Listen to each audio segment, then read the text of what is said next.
Milhões iniciam todo dia mais um turno rotineiro, sem imaginar que pode ser o último. Mas escondidas atrás das portas da sala de descanso e das paredes dos escritórios existem histórias muito mais sombrias do que qualquer um poderia esperar. Hoje veremos 5 casos em que empregos comuns das 9 às 5 se tornaram cenários de tragédias inimagináveis.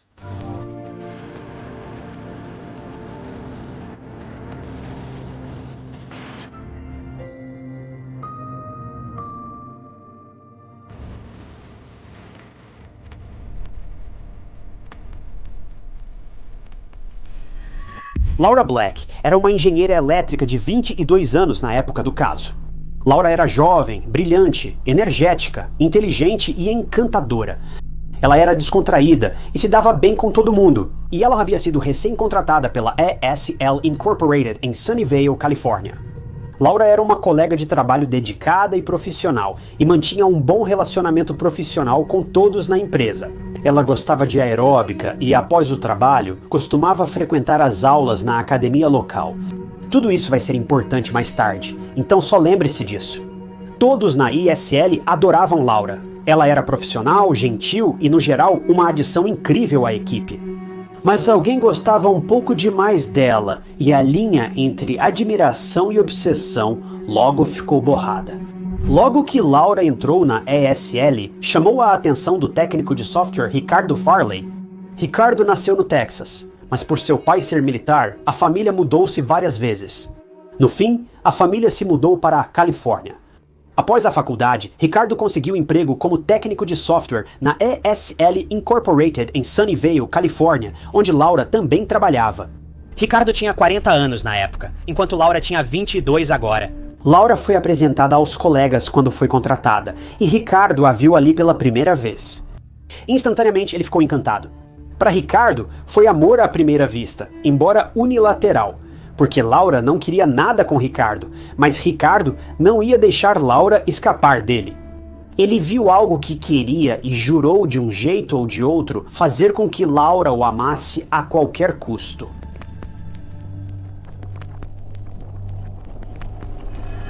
Laura não tinha interesse em Ricardo. Para começar, a Van era o dobro da idade dela.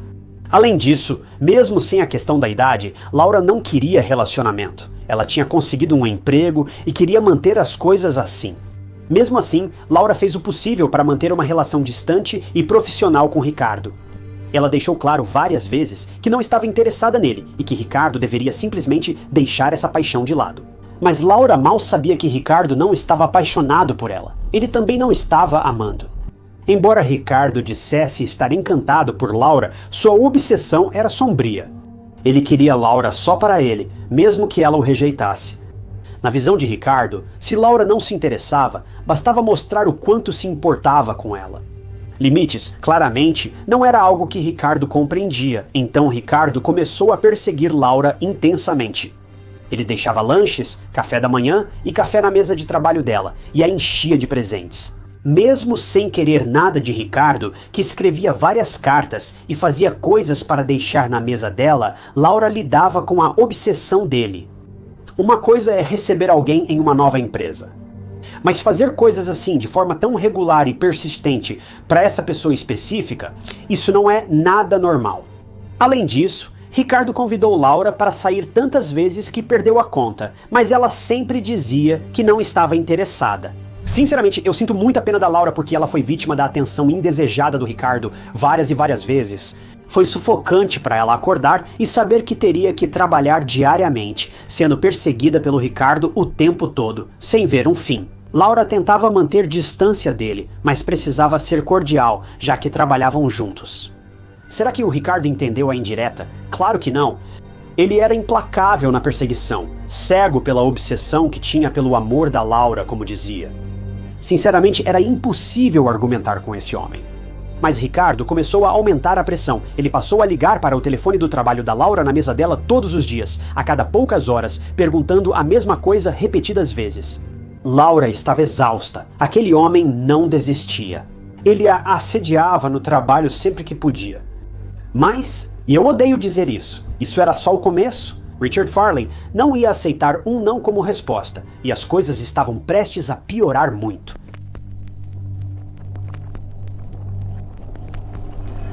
Não sei se já mencionei isso, mas era abril de 1984. Laura entrou para a ESL nessa época e logo de cara, ela não só estava trabalhando em tempo integral como engenheira elétrica, mas também lidando com as investidas e insistências de Richard. Não era apenas um emprego das 9 às 5, era realmente sem parar o dia todo, mas agora Richard tinha levado as coisas para outro nível. Lembra quando te contei isso? Laura fazia aeróbica após o trabalho para desestressar e relaxar depois de um dia cansativo? Bem, imagine a surpresa da Laura quando ela entrou na aula um dia e encontrou um rosto muito familiar, Richard Farley.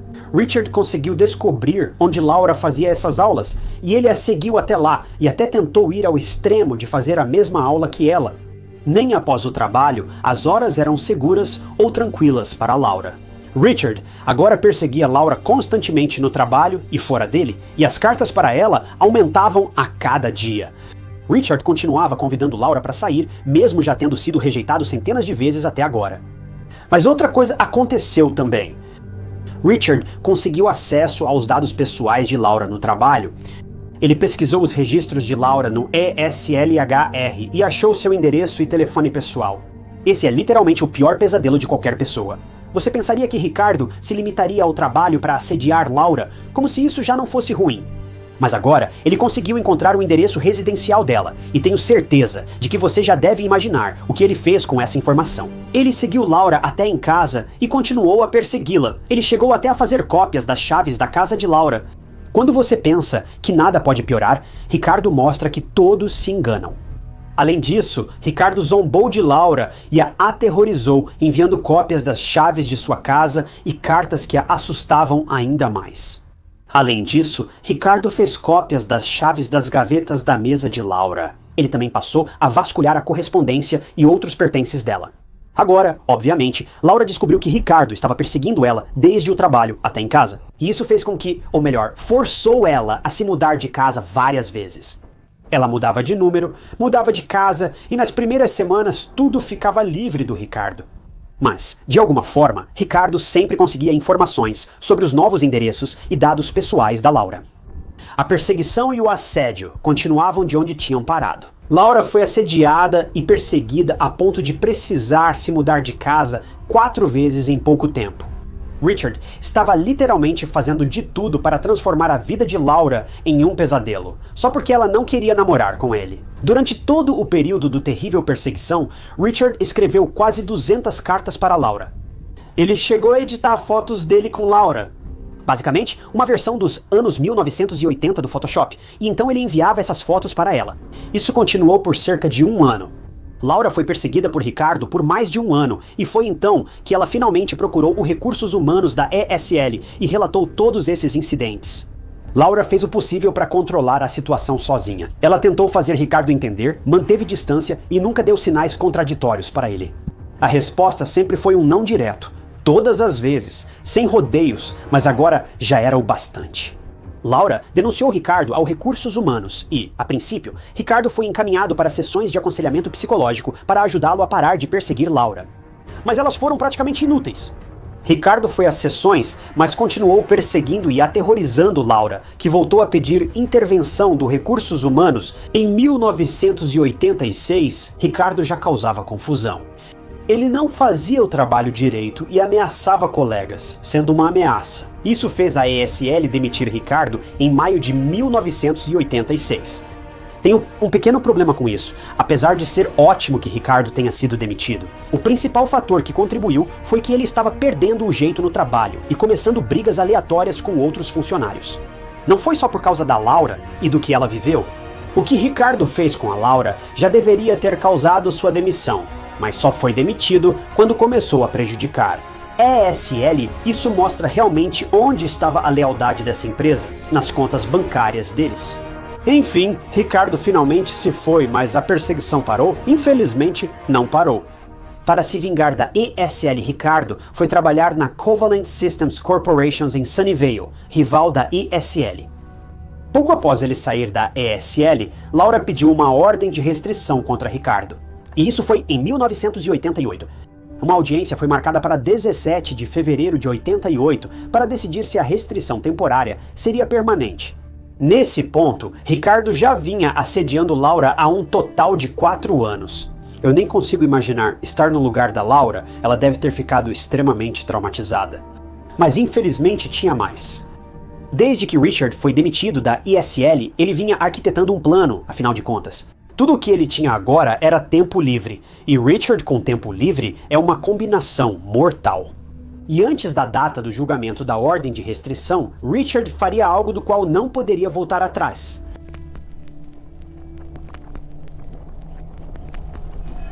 No início de fevereiro de 1988, Richard comprou uma grande quantidade de munição e tinha um único plano em mente: causar o máximo de destruição possível. Ele comprou vários equipamentos táticos e outros itens perturbadores e, surpreendentemente, ninguém estranhou quando ele fez essas compras bastante questionáveis. Em 9 de fevereiro, Richard enviou ao advogado de Laura um pacote com fotos adulteradas dos dois em encontros, recibos de hotéis e restaurantes e até o controle do portão da garagem de Laura. Richard basicamente plantou evidências para fingir que ele e Laura tinham um relacionamento sério o tempo todo. Esse cara e o hábito dele de enviar coisas para as pessoas e deixar em cima das mesas delas está saindo do controle. Um dia antes do julgamento, em 16 de fevereiro de 1988, Richard já tinha seu plano definido. Ele ia dirigir seu motorhome até a ESL e depois contou isso para a polícia. O plano dele era esperar Laura e convencê-la a retirar a ordem de restrição. Richard disse que, se Laura não cooperasse com ele, então ele tiraria a própria vida bem ali, na frente dela. Como forma de puni-la, Richard preferia traumatizar Laura tirando a própria vida na frente dela, em vez de simplesmente deixá-la em paz. O que aconteceu com aquela história de amor à primeira vista dele? Bem, Richard chegou ao prédio ESLM-5, saiu do veículo e estava muito bem armado.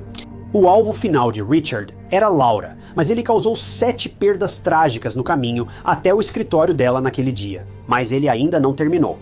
Ouvindo a confusão dentro daquele prédio, muitas pessoas fugiram e Laura também estava tentando sair. Mas então a porta do escritório dela foi escancarada por ninguém menos que o homem que a fez ter pesadelos nos últimos 4 anos. Ricardo estava de pé no escritório de Laura, em carne e osso, pairando sobre ela. Laura acabou sendo ferida no ombro e Ricardo acreditou que tinha cumprido seu trabalho, então ele simplesmente a deixou lá. Mas ele não sabia que Laura ainda vivia, graças a Deus, às 15h. Várias pessoas já tinham ligado para a polícia para relatar o que estava acontecendo. Uma dessas pessoas foi Richard, que ligou e confessou o crime com calma. Ele ameaçou a polícia para que ficasse a 300 metros do prédio, ou as consequências seriam graves. A partir daí, houve um impasse de 5 horas com Special Weapons and Tactics, negociadores e serviços de emergência. Richard contou ao negociador Ruben Grijalva que despreza Laura por ter ido longe demais ao conseguir uma ordem de restrição contra ele. Ele também demonstrou remorso e, aparentemente, queria acabar com tudo ali mesmo. Ele também disse ao negociador que se sentia mal por ter machucado Laura e que desejava que ela sobrevivesse para que pudesse se arrepender do que aconteceu. Esse homem está literalmente sentado aqui, encarando a própria morte e dizendo que seu único desejo é que Laura se sinta magoada com isso. Eu nunca vou entender a mente de algumas dessas pessoas. Sem que Ricardo soubesse, Laura recobrou a consciência. Ela conseguiu tratar seus ferimentos, pelo menos por enquanto, e ela, junto com outras pessoas feridas, escapou do prédio. No final, após 5 longas horas por volta das 20h30, Richard finalmente cedeu e concordou em se entregar. Contanto que ele pudesse receber um sanduíche e uma bebida, esse homem literalmente se entregou por um sanduíche. Isso realmente mostra o estado mental em que ele estava. Richard não estava bem, ele estava profundamente perturbado. Laura e outros funcionários feridos foram ao hospital. Ela ficou 19 dias em tratamento. Ela estava abalada, muito assustada, mas viva, graças a Deus. Mas o mesmo não pode ser dito sobre as vítimas que perderam suas vidas por nada. Esses funcionários, que esperavam um dia comum de trabalho, foram mortos por alguém com quem conviveram por anos ou viam diariamente. Por anos, as famílias deles ficaram devastadas com essa notícia. Eles aguardavam o retorno de seus entes queridos após o trabalho, mas isso não ocorreria. Richard foi acusado de 7 crimes em primeiro grau, mas se declarou inocente. Ele afirmou que não queria machucar ninguém, apenas entrar na ESL e vandalizar o prédio e os equipamentos. No máximo, ele tiraria a própria vida se Laura recusasse o acordo. Resumindo, Richard Farley foi considerado culpado de todas as acusações e condenado à morte em 17 de janeiro de 1992. Ele ainda está no corredor da morte na California Healthcare Facility. E após sua prisão, ele escreveu uma última carta para Laura, dizendo a ela que ela venceu. Laura, após se recuperar dos ferimentos, seguiu trabalhando na ESL. Até hoje, não sabemos onde ela está. Só espero que onde quer que ela esteja bem. E o mesmo vale para todas as famílias que foram afetadas por Ricardo. Esse homem precisava de muita ajuda, mas acho que, nesse ponto da história, ela simplesmente não estava disponível por algum motivo. Podemos jogar o jogo da culpa, podemos apontar o dedo para qualquer um e para todos, mas isso não vai trazer essas pessoas de volta. Famílias inteiras foram destruídas naquele dia, tudo por causa de um único homem. Além de uma grande tragédia no trabalho, as ações de Richard Farley fizeram a Califórnia aprovar suas primeiras leis anti-perseguição. Mas é fácil perceber, com base em vários outros casos que já abordamos aqui, envolvendo perseguição, muitos deles no estado da Califórnia. Essas leis só ajudam pessoas dispostas a cumpri-las, e nenhuma lei pode realmente impedir um homem como Richard.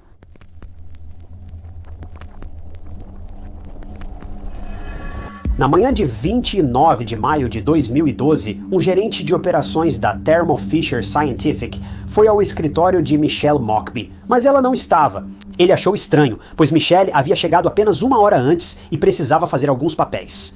Sem pensar muito, o gerente subiu novamente. Mais tarde, o zelador David Dooley encontrou uma cena de crime perto do escritório de Michelle. David descobriu o corpo de Michelle Mockbee, de 42 anos. Michelle tinha acabado de chegar ao depósito em Florence, Kentucky, pouco mais de uma hora atrás, e agora ela se foi. O que aconteceu com ela e quem fez isso?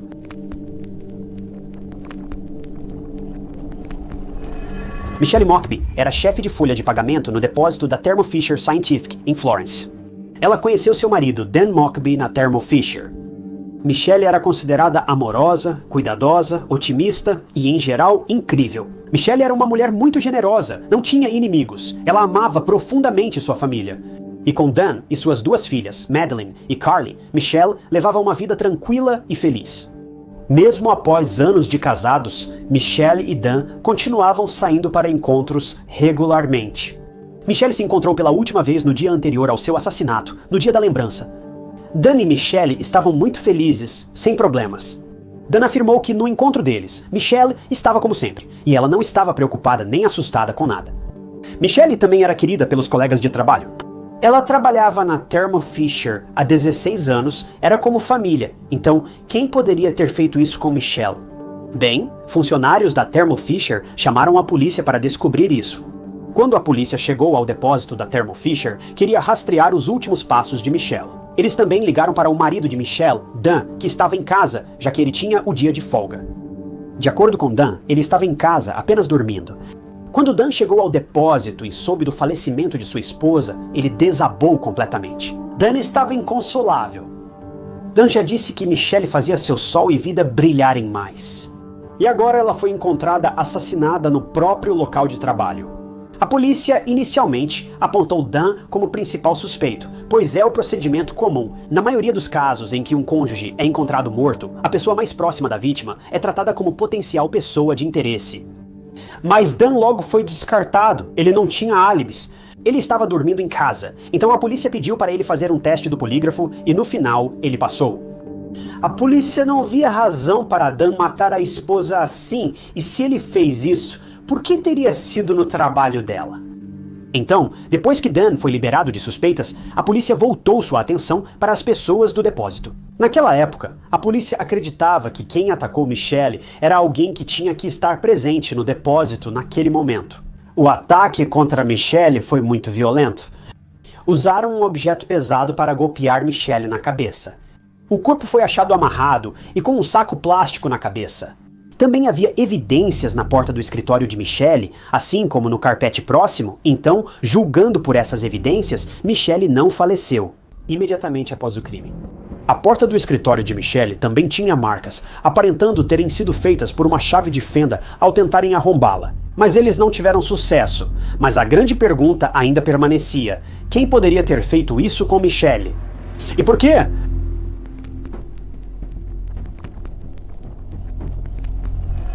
Os detetives logo descobriram que Michelle havia saído de casa para o trabalho e chegado à instalação por volta das 5h53 da manhã. A polícia também verificou as imagens das câmeras de segurança e, de fato, viram Michelle entrando no depósito exatamente nesse horário. Entre a entrada de Michelle no depósito e a descoberta de seu corpo.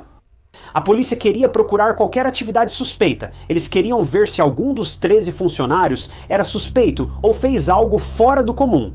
Bem, logo a polícia descobriu que um dos 13 funcionários realmente saiu do depósito por um breve período, e esse era David Dooley, o zelador do depósito. Câmeras de segurança registraram David deixando o depósito em sua caminhonete às 6h30. Ele foi visto retornando por volta das 7h da manhã. Então havia uma janela de tempo inexplicável de 30 minutos que a polícia achou simplesmente bizarra.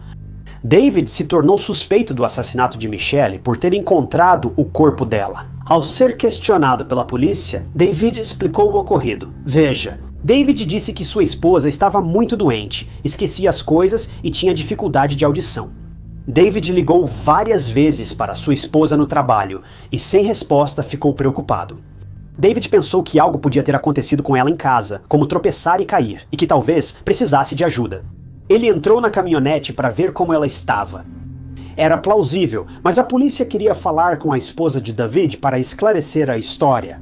Mas digamos que a esposa de David tinha algo completamente diferente a dizer quando a polícia foi visitá-la. Ela afirmou aos investigadores que nunca conheceu ou ouviu falar de David após ele sair em seu caminhão. Depois, a esposa de David mudou a versão e disse aos investigadores, em interrogatório gravado, que David voltou para casa para trocar de calça, mas não sabemos o motivo. Mas foi aqui que a história de David ficou inconsistente e, sinceramente, isso tornou o caso ainda mais complexo. David negou a afirmação de sua esposa de que teria voltado para casa apenas para trocar de calça. Ele disse que sua esposa provavelmente o entendeu errado. Então, quem estava dizendo a verdade e quem estava mentindo, honestamente ninguém sabia. Uma coisa era certa: a polícia desconfiava de Davi, principalmente porque ele saiu do depósito, o que nunca havia feito antes. Durante esse tempo lá, isso não agradou a polícia. O fato de sua esposa ser uma testemunha pouco confiável deixou muita coisa aberta à interpretação, suposições e suspeitas. As coisas pioraram para Davi quando a polícia intensificou a investigação. E eles descobriram que Davi e sua esposa, ambos funcionários do depósito científico da Thermo Fisher, estavam roubando dinheiro da empresa. Davi e sua esposa usavam o cartão de ponto um do outro para registrar presença no trabalho, mesmo quando um deles não estava lá. Enquanto isso, foi realizada uma autópsia no corpo de Michelle, e a lesão na cabeça indicava mais que tinha sido causada por algum tipo de pistola de fita adesiva para embalagens. Isso significava que era algo retirado do depósito e que acabou sendo usado para dominar Michelle. A polícia também realizou buscas na casa de Davi na esperança de encontrar alguma evidência incriminadora, como roupas ou até mesmo vestígios de DNA, mas não encontraram nada. Mas ainda assim, Davi foi preso e acusado no caso de Michelle Mockbee em 27 de setembro de 2012, quase 4 meses depois que o corpo de Michelle foi encontrado perto de seu escritório no depósito da Thermo Fisher Scientific.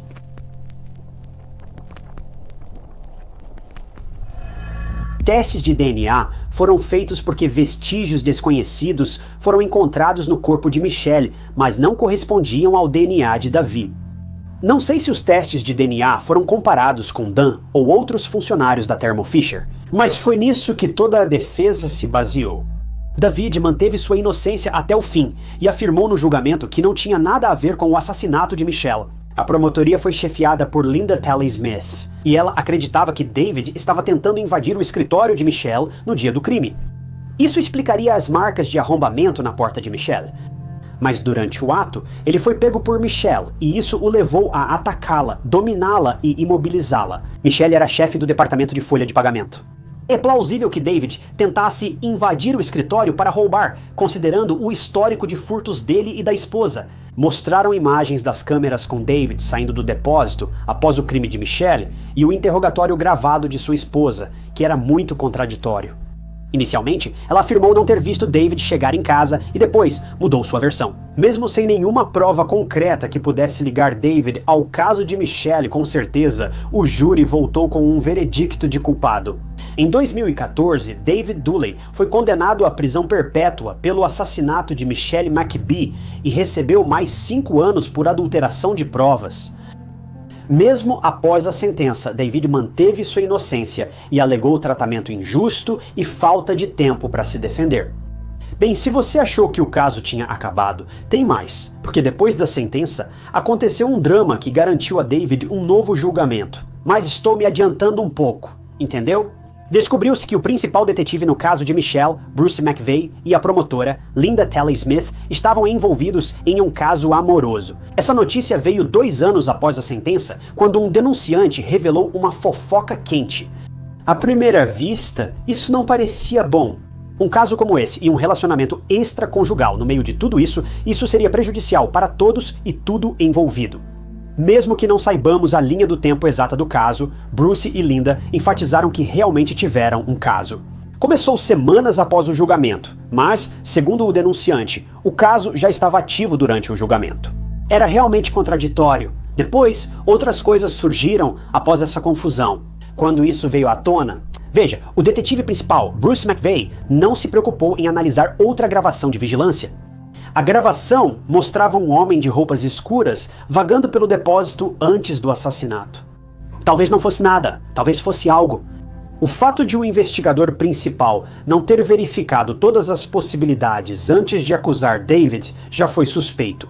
Bem, esse drama levou à anulação da condenação anterior de David e um novo julgamento foi ordenado, no novo julgamento. A promotoria, agora sob liderança de John Heck, revisou todos esses novos detalhes desta vez. A defesa suspeitava de Dan pelo assassinato de Michelle porque, logo após o crime, ele sacou grandes quantias e resgatou a apólice de seguro de vida dela. No total, Dan havia sacado mais de 400 mil em dinheiro após o assassinato de sua esposa. Então, mais algumas evidências surgiram contra o homem condenado, David C. No depósito, era obrigatório usar botas com biqueira de aço sempre, e David as usava antes do assassinato de Michelle. Mas quando ele saiu do depósito e voltou, vários funcionários o viram usando tênis brancos limpos e roupas novas. David também afirmou que tinha esvaziado todas as lixeiras do depósito na época do caso da Michelle, mas, na verdade, isso não aconteceu. Então, o que ele estava fazendo, se não o seu trabalho, durante aquele período em que se acredita que Michelle foi morta? A polícia achou uma chave de fenda escondida nos armários do David, que correspondia às marcas de alavanca na porta do escritório da Michelle. As botas com biqueira de aço seguem desaparecidas. Por fim, o homem estranho visto nas imagens no dia anterior ao crime não pareceu suspeito para a promotoria. Inicialmente pensava-se que Dan, marido de Michelle, tinha contratado alguém para matá-la. Talvez fosse o assassino de aluguel avaliando o local. E isso explicaria o saque de dinheiro, porque também foi revelado logo depois que Dan pagou 10 mil para alguém logo após sua esposa perder a vida. Foi mera coincidência ou foi outra coisa? Sinceramente não sabemos, mas pela natureza do crime, foi algo bem passional. Não parecia o serviço de um matador de aluguel? Além disso, o homem nas imagens parecia estar indo até uma lixeira para jogar algo fora e depois foi visto apenas indo embora. Não há nada realmente suspeito sobre esse homem. Após o julgamento e a deliberação do júri, o veredicto foi anunciado. 4 anos após o primeiro julgamento, em 2019, David Dooley foi condenado a 43 anos de prisão. Dan foi inocentado de todas as suspeitas, e até a família de Michelle o apoiou durante o julgamento. Sim, as transações de dinheiro são estranhas, e, até onde eu sei, ainda não foram explicadas. Pelo comportamento de Dan e como fala sobre Michelle, é difícil saber se ele fez algo ou não. Mas eu não acho que ele fez. A filha de Michelle, Madeleine, que tinha apenas 7 anos quando sua mãe foi tirada dela, ainda usa o anel da mãe como um colar. Madeleine lembra de Michelle como uma mãe incrível e sente saudades dela todos os dias. Ao fim, todas as evidências apontam para David, mas o caso continua confuso e devastador. Uma mãe dedicada de 2 filhos e trabalhadora perdeu a vida no local onde viveu metade de sua vida. O que de fato ocorreu em 29 de maio de 2012, após as 5h53 da manhã? Talvez nunca saibamos.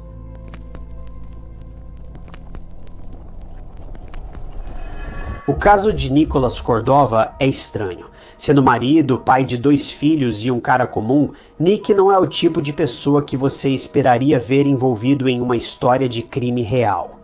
Mas na verdade, o caso dele é um dos mais assustadores que já ouvi falar. Nick, dono de uma empresa de ar-condicionado, conversava com sua filha por videochamada certa noite no trabalho, quando, sem aviso, um suspeito não identificado invadiu seu escritório e tirou sua vida. O mais estranho é que não roubaram nada.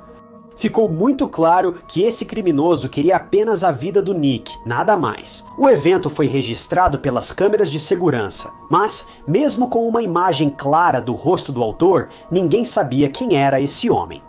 Apesar da ausência de acusações oficiais, muitos acham saber quem matou Nick naquele dia. E a verdade por trás desse mistério assustador pode estar muito mais próxima de casa do que Nick jamais poderia imaginar. Nicolau Cordova nasceu e foi criado em Scottsdale, Arizona, em outubro de 1976, o que o tornava cerca de 40 anos na época do crime. Tendo sido criado por sua mãe Teresa, não parece que o pai de Nick estivesse presente. Pelo menos, não muito. Nick passou toda a sua infância em um lar de mãe solteira, mas sua mãe fez tudo o que pôde para tirar o melhor dessa situação. E parece que Nick deve ter tido uma infância relativamente boa, porque ele se tornou um homem incrivelmente respeitável. Nick estudou na Chandler High School, Arizona, destacou-se no futebol americano e luta livre, formando-se no verão de 1998.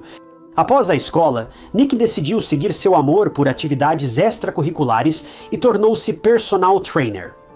Logo depois disso, Nicholas conheceria o amor da sua vida, Alicia, por volta de 2003. Os dois ficaram juntos por um tempo incrivelmente longo antes de se casarem, oficializando a união apenas em outubro de 2011. Após o casamento, o casal teve 2 filhos, um menino, Cruz, e uma menina, Capri, sendo Capri a mais nova. É óbvio pelas fotos da família que eles eram tão felizes quanto uma família pode ser. E a felicidade deles não parecia aquela felicidade típica de Facebook e Instagram também. Essas pessoas eram genuinamente conectadas pela alma, inseparáveis. Infelizmente, ser personal trainer não deu certo a longo prazo para Nick, já que ele tinha uma família para sustentar. Ele decidiu mudar de vida e abrir seu próprio negócio de aquecimento e ar-condicionado quando estivesse pronto para iniciar a empresa. Ele trabalhou com um sócio oculto em uma sociedade 50-50. Agora, vamos esclarecer a situação desse sócio. Isso basicamente significa que Nick se associou a alguém que tinha dinheiro suficiente para iniciar o negócio. Nick era responsável por todas as operações diárias do negócio. Esse parceiro só participou porque tinha o dinheiro para fazer tudo funcionar. Eles não tinham influência na operação do negócio, por isso eram chamados de sócios ocultos. Tudo isso aconteceu por volta de 2018 ou 2019, as datas exatas são um pouco misteriosas. No fim, o objetivo de Nick era expandir o negócio por 5 anos, consolidar a clientela e vendê-lo com grande lucro. Para contextualizar, este ano provavelmente seria quando Nick planejava vender o negócio. Não sabemos se ele pretendia se aposentar ou só trabalhar meio período depois. Mas todo o propósito dele fazer isso era para que pudesse passar mais tempo com a família. Durante os anos mais formativos de seus filhos, Nick estava seriamente dedicado ao seu negócio e ao seu plano geral. Ele chegava ao trabalho logo cedo e havia dias em que só saía depois da meia-noite. Os clientes adoravam o trabalho dele e da equipe, quase sempre ficavam muito satisfeitos, deixavam ótimas avaliações online e recomendavam o negócio aos amigos. Para Nick, isso era praticamente tudo o que ele poderia ter pedido quando não estava no trabalho. Nick gostava de estar ao ar livre ou mexendo em seus veículos. Ele levava a família para passeios em parques e canyons da região. Seu principal objetivo na vida era simplesmente passar o máximo de tempo possível com as pessoas que amava. Nick era, sem dúvida, um homem de família e um cara genuinamente decente. Não digo isso no sentido comum de iluminar o ambiente. Nick era o homem que todo homem queria ser. Mas infelizmente, nenhuma quantidade de bondade ou decência pôde salvar Nick do terrível destino que ele estava prestes a enfrentar. Felizmente para Nick, seus filhos cresciam na era de ouro da tecnologia. Isso significa que, quando Nick precisava trabalhar até tarde da noite, ele podia simplesmente fazer uma chamada de vídeo com sua família para jantar com eles, conversar ou, de modo geral, passar um tempo junto enquanto estava no trabalho. Obviamente, isso não substitui estar fisicamente com a família, mas certamente era um meio termo que não existia quando a maioria de nós era criança. Tenho certeza de que todos gostaríamos de ter tido acesso a isso em certos momentos. Nick e sua família costumavam fazer chamadas de vídeo à noite, seja quando ele ainda não tinha chegado do trabalho ou sabia que trabalharia a noite toda. Em 27 de maio de 2020, era só mais um dia comum. Nick estava no escritório da empresa de aquecimento, ventilação e ar-condicionado em chamada de vídeo com os filhos. Sua esposa estava lavando a louça quando seus filhos vieram correndo, implorando para que ela começasse uma chamada com o pai deles, para que pudessem mostrar a ele. Eles aprenderam um truque novo no TikTok relacionado a um carregador de iPhone. Para ser sincero, não sei do que eles falavam, podiam até tentar roubar um Kia, pelo que sei. Mas enquanto eles faziam uma chamada de vídeo um com o outro, algo terrível aconteceu. Enquanto as crianças estavam no meio da apresentação, Alicia, esposa de Nick, ouviu a filha gritar dizendo: "Tem algo errado com o papai." Alicia correu ao quarto, pegou o telefone da filha, mas não sabia o que estava acontecendo. Nick sumiu da tela e parecia que o telefone dele havia caído. Confusa, ela chamou o marido, mas não teve resposta. Então ela ouviu gritos ao fundo da ligação, seguidos de barulhos como se alguém estivesse procurando por alguma coisa. Nesse momento, ela percebeu que algo tinha dado terrivelmente errado. Nesse momento, Alicia entrou em pânico e só conseguiu ligar para o 190. Ela pegou outro telefone para ligar para a polícia, mantendo Nick no FaceTime caso algo acontecesse. Ela chamou o sócio de Nick, que estaria no escritório, mas não teve resposta. O que não fazia sentido era que tão tarde da noite, Nick deveria estar sozinho no escritório. A única exceção para isso seria se o sócio dele estivesse lá naquela noite, o que Alicia acreditava ser o caso. Naquela noite, como sempre após o fechamento, todas as portas estavam supostamente trancadas. Com isso em mente, quem surgiria agora e causaria tanto problema?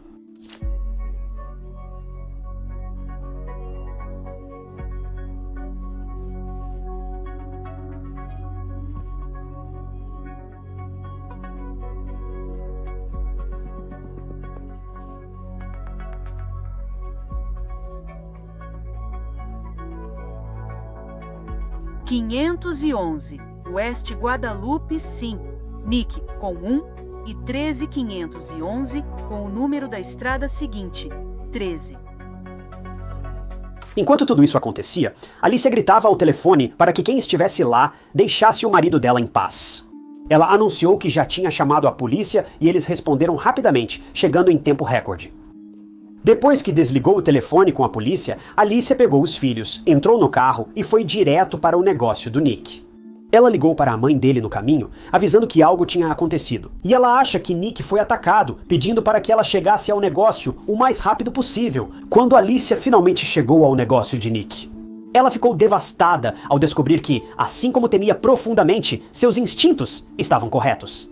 Carros de polícia cercaram o prédio e os oficiais começavam a colocar a fita de isolamento da cena do crime. Quando ela entrou no estacionamento,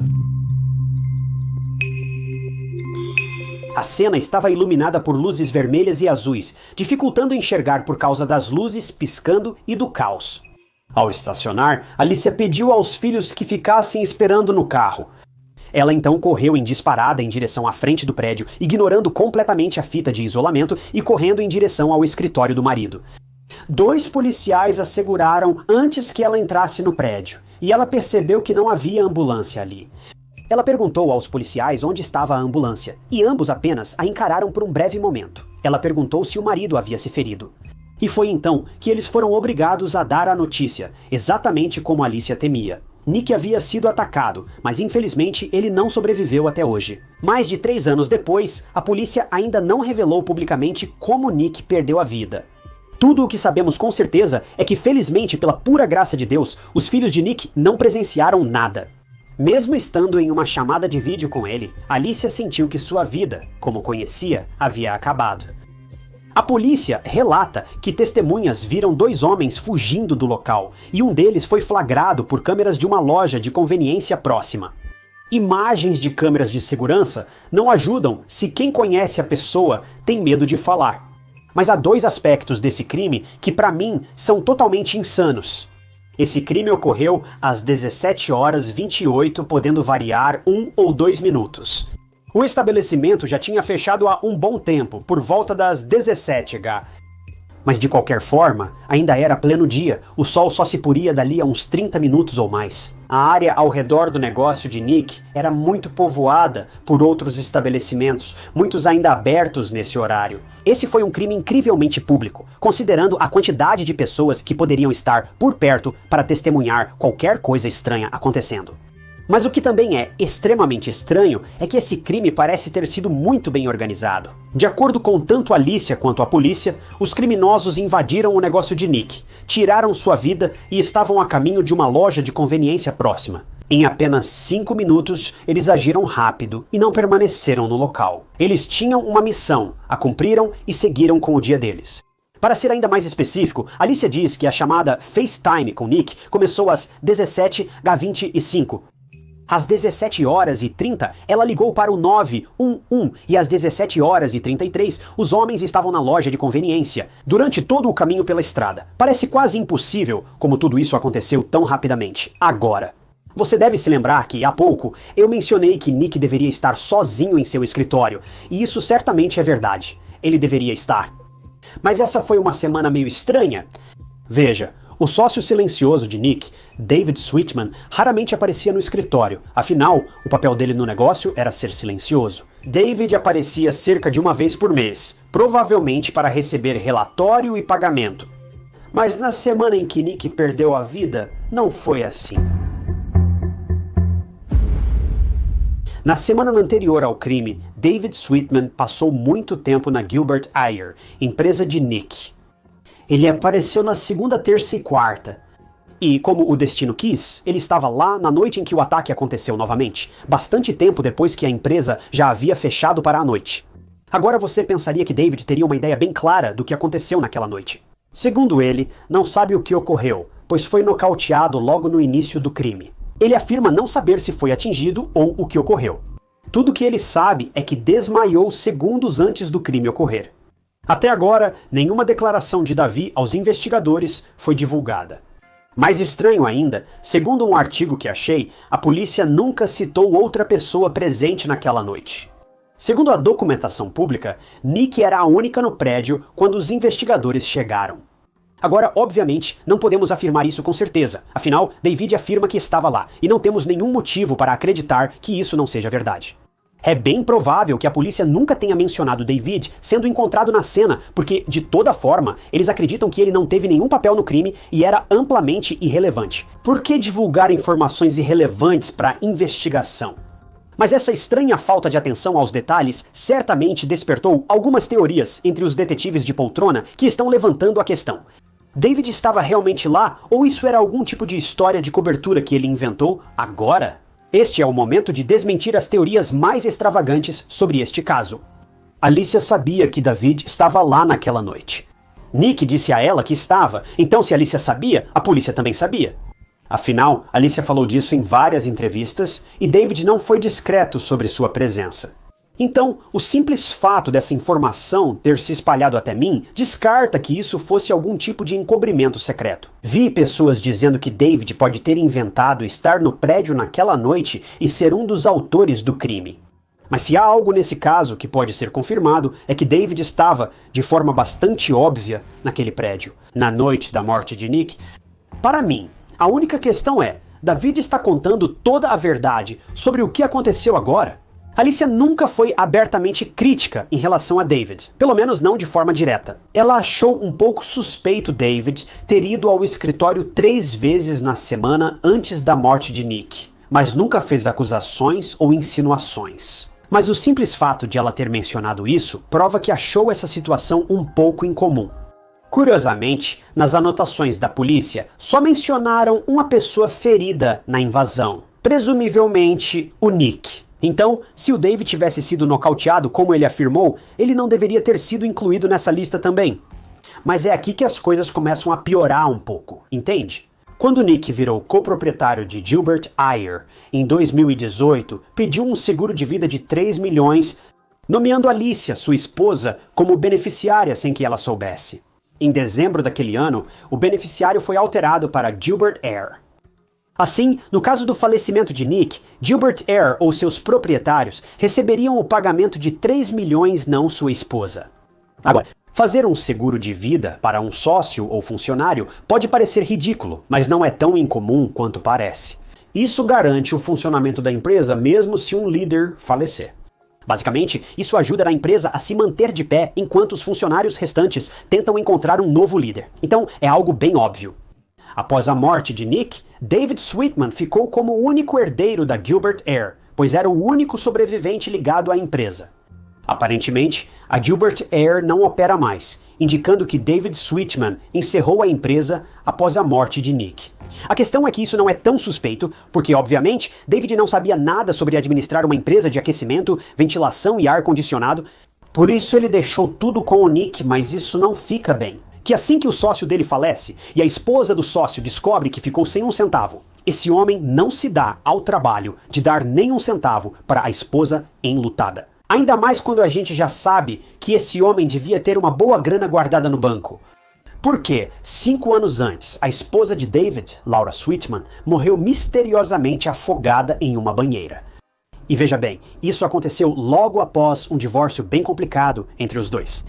Depois, David recebeu uma grande indenização do seguro.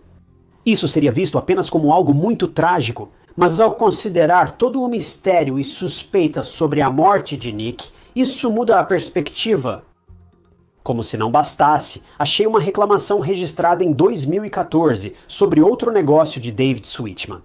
Essa reclamação era sobre uma empresa de reboque de veículos da qual David era o proprietário, segundo a denúncia. O cliente mencionou David Sweetman pelo nome e afirma ter sido muito próximo de Laura, ex-esposa de David.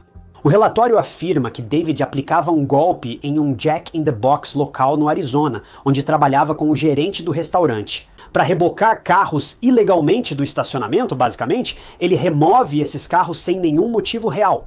Ao sair do restaurante, os clientes percebem que seus carros sumiram. Para retirar seus carros do pátio de reboque, é necessário pagar uma taxa. Primeiro, o que no estado do Arizona é ilegal. O dinheiro que é ganho com esse golpe é então dividido entre o gerente do restaurante Jack in the Box.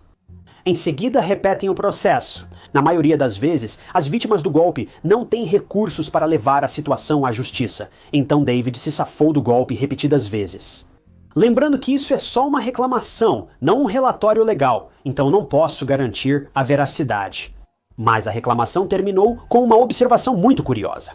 Quem fez a reclamação, como citado, era amigo próximo de Laura Sweetman. Eles mencionaram que a polícia sugeriu que a morte de Laura foi devido ao fato de ela ter tirado a própria vida após o divórcio de David.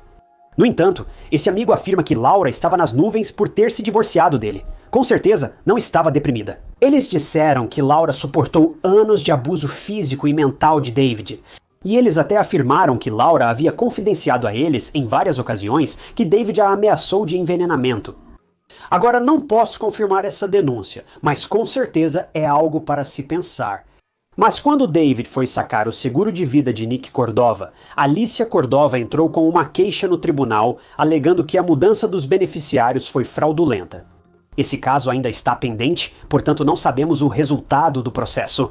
A última atualização do processo é de outubro de 2022, quando o caso seria levado a julgamento por um júri. Sabemos que o sistema judiciário dos Estados Unidos da América demora para encerrar casos, então essa situação deve levar anos até alguma resolução.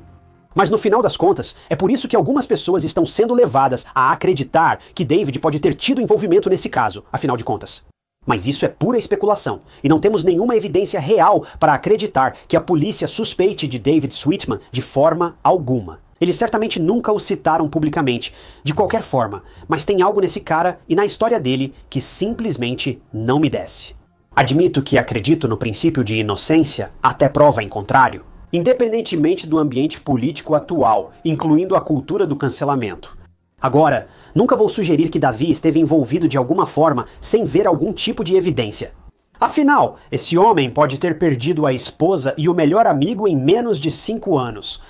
Só estou dizendo que sobre o Davi Sweetman realmente não sei. Algo não parece certo, e onde há fumaça, há fogo. 3 anos após a morte de Nicholas Cordova, não se sabe que progresso houve no caso, desde a investigação inicial. O suspeito no vídeo de vigilância nunca foi identificado, e também não se sabe até que ponto os investigadores investigaram David Sweetman. Desde que tudo isso aconteceu, a polícia está mantendo tudo muito bem guardado, e felizmente é assim que deve ser. A última coisa que precisamos é que a pessoa errada tenha acesso à informação errada e acabe com toda essa investigação. Alicia descreveu a vida após Nicholas como muito difícil. Ela contou que a realidade surgiu após cerca de 6 meses, ao perceber que Nicholas não estava só de férias. Mas ele tinha partido de forma mais definitiva. Ela crê que haverá justiça pela morte do marido e que a polícia descobrirá quem tirou a vida dele e sua felicidade naquela noite de verão. Se souber algo sobre o caso de Nicholas Cordova ou reconhecer o homem da foto, entre em contato com o Departamento de Polícia de Gilbert pelo 48-050-36500. Nenhum detalhe é insignificante. Qualquer informação pode ajudar a polícia a encontrar o caminho certo. Após tudo isso, uma pergunta que muitas pessoas estão fazendo é o que levou a polícia a acreditar que o homem entrando no posto de gasolina Arco era um suspeito. Eles dizem que investigam 2 suspeitos, mas nunca revelaram quem é o segundo. Então existe a possibilidade de que possa ser David Switchman. Também não sabemos se David Switchman foi examinado por profissionais de saúde após o ataque.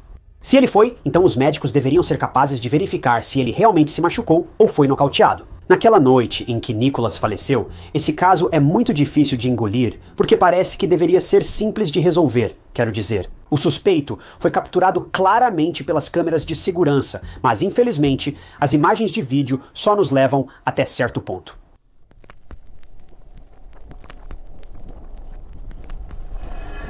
Nasceu em Dunkirk, Nova York. Sempre foi tranquilo e feliz desde pequeno, com uma infância sem grandes acontecimentos. Larry estudou na Pine Valley Central School, onde conheceu Jill, o amor da sua vida. Eles tinham 15 anos quando se conheceram e logo começaram a namorar. Foi amor à primeira vista para ambos. Mesmo jovens, sentiam que eram feitos um para o outro.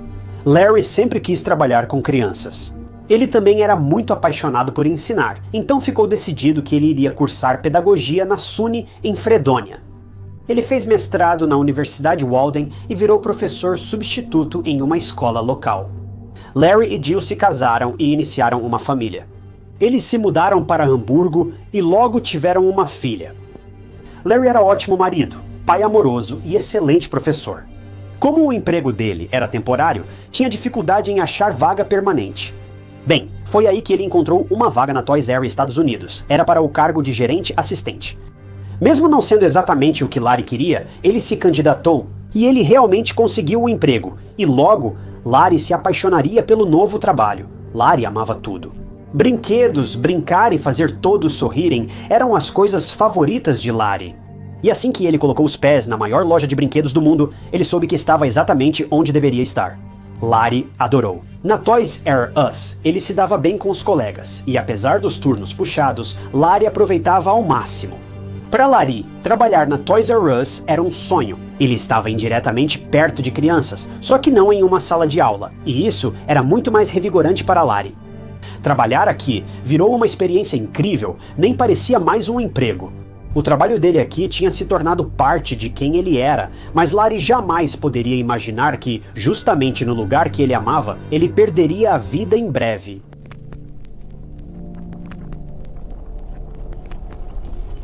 Na manhã de 23 de junho de 2013, Larry começou o dia tão cedo que ainda estava escuro. Ainda era antes do amanhecer. Quando falei que o trabalho era puxado, era verdade. Larry conferia o novo carregamento de brinquedos que chegava à loja e agora ajudava na entrega.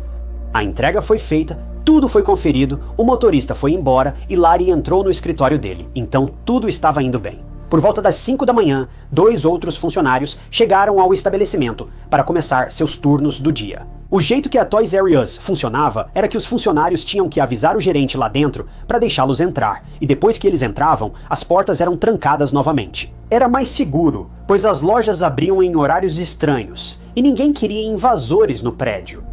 Especialmente quando não havia muitas pessoas lá dentro. Isso vai ser importante mais tarde, então guarde essa informação. Os funcionários chamaram Larry pelo rádio e esperavam uma resposta imediata, mas minutos se passaram e ninguém respondeu. Os funcionários bateram o ponto e começaram a trabalhar, achando que Larry só estava ocupado. A loja era enorme e uma entrega muito grande tinha acabado de chegar, então fazia sentido. Os funcionários acharam que Larry ainda poderia estar ocupado resolvendo os detalhes daquela entrega, então eles não pensaram muito nisso e foram trabalhar. Mas enquanto trabalhavam, eles quase pularam de susto quando o alarme da loja começou a tocar, e logo depois ouviram um grito vindo do escritório do gerente. Uma mulher chamada Cindy entrou no escritório, que também era o de Larry, e ela literalmente entrou em um pesadelo. Larry Wells, de 35 anos, estava largado na cadeira atrás de sua mesa de trabalho, quase sem vida e visivelmente ferido. Cindy percebeu que o telefone estava fora do gancho e ligou para os serviços de emergência. Enquanto os outros funcionários fugiram da loja, Larry foi levado depois em uma maca, mas a situação era ruim. Ele estava vivo, mas antes que os paramédicos pudessem agir para salvá-lo ou estancar o sangramento, Larry morreu. Nesse momento, os paramédicos perceberam duas coisas: Larry havia morrido e fora assassinado.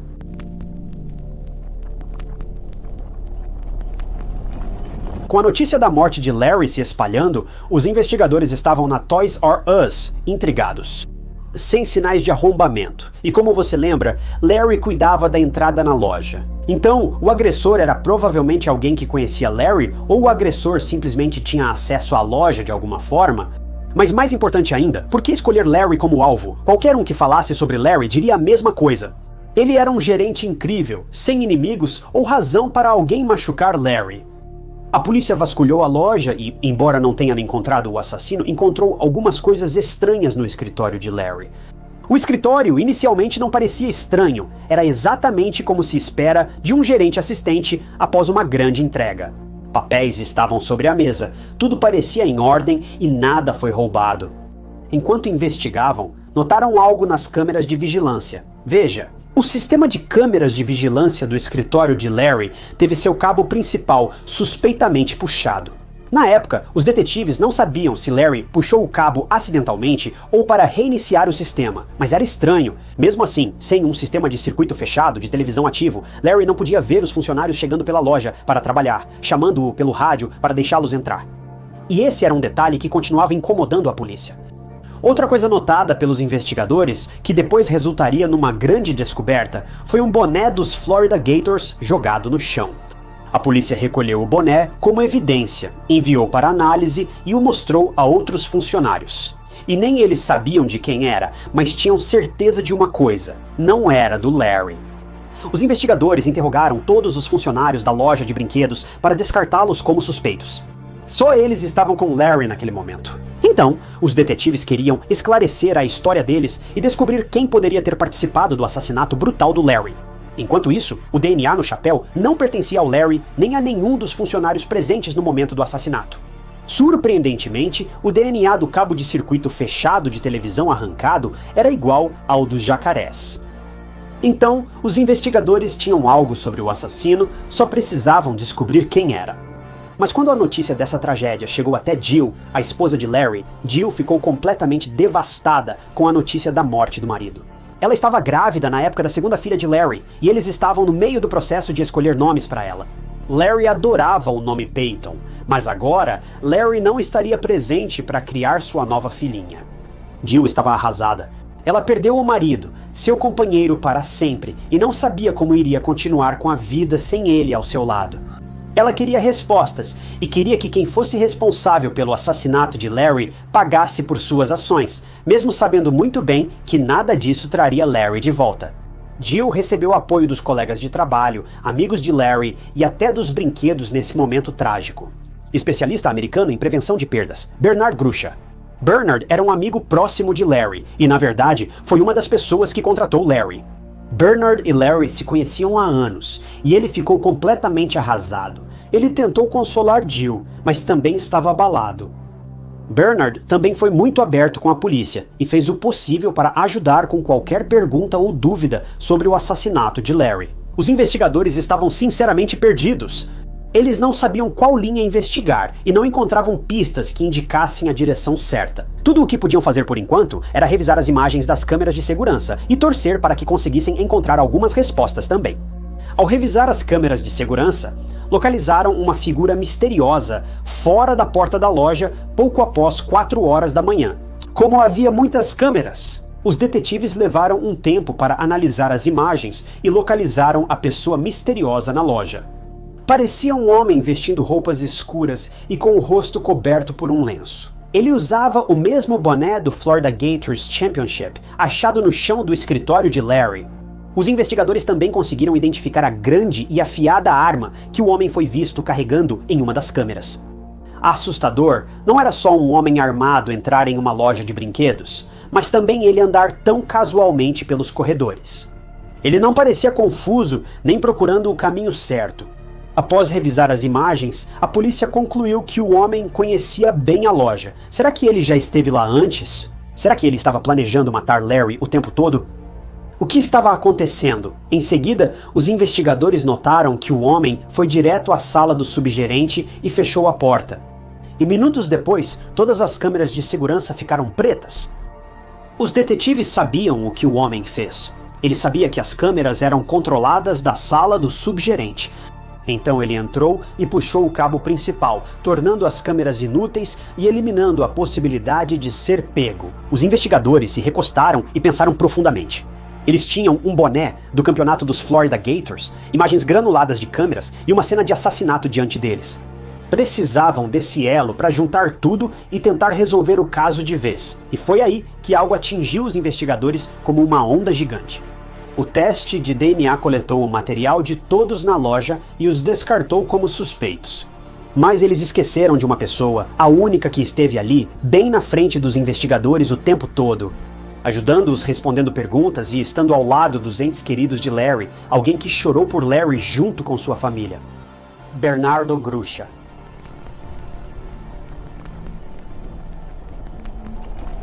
A polícia percebeu que nunca coletou o DNA de Bernardo para a investigação. E agora que eles se lembraram da vez em que pediram uma amostra de saliva para o Bernardo, bem, ele tinha inventado as desculpas mais esfarrapadas possíveis para escapar da situação.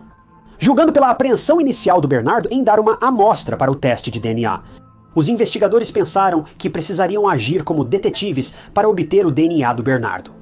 Eles não estavam exatamente suspeitando do Bernardo nesse momento, só queriam descartá-lo antes de passar para o próximo passo. Ao chegarem à luxuosa casa do Bernardo em Hamburgo, ficaram surpresos. Quando o Bernardo entregou o cotonete sem hesitar, os detetives enviaram a amostra para análise e ficaram chocados com os resultados. O DNA de Bernardo correspondia ao que estava no chapéu, assim como no cabo do circuito interno de televisão. Eles tinham o homem bem na frente deles, e depois de tanto vai e vem, as peças finalmente se encaixaram. Mas eles precisavam fazer uma pergunta muito importante para Bernardo. Por que ele atacou Larry?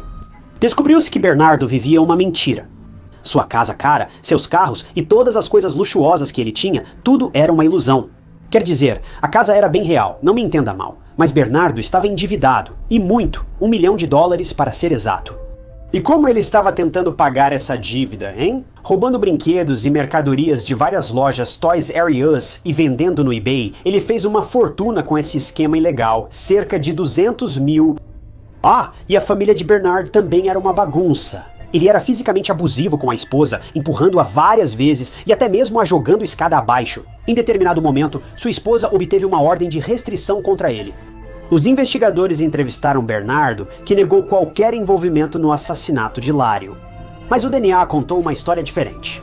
A polícia recuou e analisou as câmeras de segurança após ver o porte físico de Bernardo. E não havia dúvida de que o homem que circulava pela loja com a arma na mão tinha o mesmo porte físico e altura de Bernardo. Os investigadores também encontraram uma pilha de brinquedos novos, todos ainda em suas embalagens, na casa de Bernardo. Era uma espécie de depósito dele. Bernardo, como especialista regional em perdas, acessava várias lojas da Toys R Estados Unidos.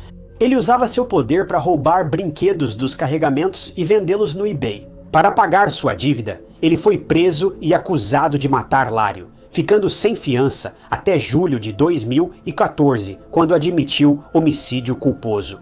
A defesa seguiu com o argumento de que Bernard nunca teve a intenção de matar Lário. Ele só queria roubar os produtos e seguir seu caminho, mas Lário o pegou e tentou contê-lo. Há duas formas pelas quais esse assassinato poderia ter ocorrido. Acredita-se que Bernard entrou facilmente na loja de brinquedos, pois trabalhava lá. E quando ele estava no escritório de Larry, puxando o cabo do circuito interno de televisão bem, foi aí que Larry entrou. mas ele não reconheceu quem era o homem mascarado. De qualquer forma, Bernard brandiu a arma e tentou forçar Larry a lhe dar acesso ao cofre no escritório. Mas Larry não quis e, em vez disso, avançou contra Bernard e tentou lutar com ele. Acredita-se que Larry até arrancou o cachecol do rosto de Bernard, e foi aí que Bernard lançou um ataque brutal contra Larry e o deixou sangrando em seu escritório. Talvez Bernard tenha esperado alguns minutos fora da loja de brinquedos, sabendo que Larry logo chegaria para trabalhar. Quando isso aconteceu, Bernard empurrou Larry e o ameaçou novamente com a arma. Larry tentou conter Bernard, mas não conseguiu. E foi assim que a briga aconteceu, e Bernard deixou seu chapéu cair no chão e acabou com Larry. Essa parte é devastadora. Após Bernard fugir, Larry tentou ligar pedindo ajuda, mas estava fraco demais para conseguir. É tão trágico, e nem sabemos se Larry sabia que Bernard foi quem o atacou. Tudo isso por roubar brinquedos, para que esse adulto pagasse suas dívidas. Mas quando você percebe que Larry foi atacado justamente por quem ele via como colega de trabalho há anos, é simplesmente de partir o coração. E o fato de Bernard ter estado lá para consolar a família da pessoa que ele tinha acabado de matar, isso é simplesmente insano. No final, Bernard foi condenado a 25 anos de prisão e também recebeu 5 anos de liberdade condicional. Infelizmente, essa era a maior pena para homicídio culposo. O que, sinceramente, não se compara ao dano que ele causou a uma família que o via como amigo próximo, após tudo o que ocorreu. O legado de Larry vive na forma de um livro infantil intitulado Balões para o Céu. Livro ilustrado pelo jornalista de Hamburgo, Matheus Chandler, que conversou com Jill, viúva de Larry, e buscou retratar uma bela imagem de Larry e da perda que sua família enfrenta após sua trágica e precoce partida. Jill mais tarde deu à luz uma menina saudável e, em homenagem a Larry, a chamou de Peyton. A vida de Jill ficou ainda mais difícil após perder o marido. Ela está presente em todos os marcos da filha, mas Larry não está, e isso parte o coração dela repetidas vezes. No funeral de Larry, sua filha Maddie desenhou figuras da família e as colocou no caixão do pai. Depois, ela seguiu enviando bilhetes presos a balões para o céu, destinados ao pai. Mesmo depois de todo esse tempo, mais de 10 anos, ainda é devastador o que aconteceu com Larry. Larry foi um bom homem até o fim. Mesmo em perigo, garantiu que o local onde trabalhava não fosse prejudicado. É uma luta que a maioria de nós nem consideraria valer a pena. Mas Larry não deixaria um crime ocorrer sob sua responsabilidade se tivesse chance de impedir. No final disso tudo, um homem perdeu a vida, 2 lindas garotas perderam o pai, e tudo porque um ladrão não queria ser pego.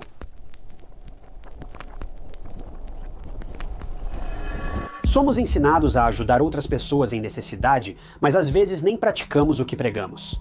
Funcionários de uma loja Apple, ao ouvirem os pedidos frenéticos de uma mulher na loja vizinha Lululemon Atlética, só balançaram a cabeça e voltaram ao trabalho. Eles não sabiam que uma mulher implorava por ajuda enquanto era atacada por um criminoso, no dia seguinte. Todos ficaram sabendo sobre a morte horrível e brutal de Jayna Murray, mas há mais nesse caso do que aparenta. Qual foi o motivo? Por que Jayna foi alvo? E o que Jayna fez para ser vítima de um ataque tão cruel?